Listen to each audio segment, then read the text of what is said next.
Husbands, what I'm about to tell you is the most controversial and impactful thing to ever happen to women in menopause. And if your wife is looking at HRT, hormone replacement therapy, for her symptoms, she's going to come across a study that changed everything for women. So let me break down what happened. In 2002, the National Institute of Health did a study on the impact of HRT on heart disease. Now, prior to this point, 40% of women in menopause were already taking estrogen replacement therapy, which was proving to help them with their symptoms, including things like hot flashes. Now, when this study kicked off, what they did was they took 37,000 women and they broke them into two groups. One group got the control and another group got either estrogen or estrogen and progesterone. These are two hormones that women are losing during menopause. Now, what they found and reported on was that there was an increased risk in breast cancer for women taking HRT, but many say this was a flawed result and a flawed study, and I'm going to tell you why.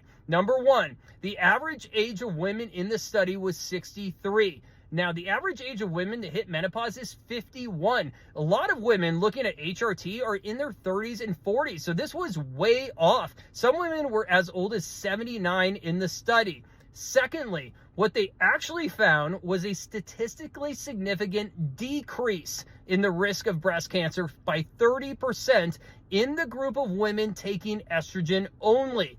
Also, they saw a slight increase, not statistically significant, increased risk in breast cancer in the group of women taking estrogen and progesterone. Now, here's the thing. This was compounded by the fact that the control group had an abnormally low risk of breast cancer. So it made this look even worse, but it was never statistically significant, and that was never reported on. So the few men that were leading this study published these findings, and they created mass hysteria. The women who were on HRT immediately got off it and stopped getting that support that they needed. The women who could have gotten on HRT never did because doctors were too afraid to prescribe it. Today, many doctors like board-certified OBGYN Dr. Mary Claire Haver, who's a leader in this space, say that HRT is safe for most women, and it absolutely can give them the support that they need. If nothing else, it's at least worth a conversation between your wife and her doctor to find out what is best for her.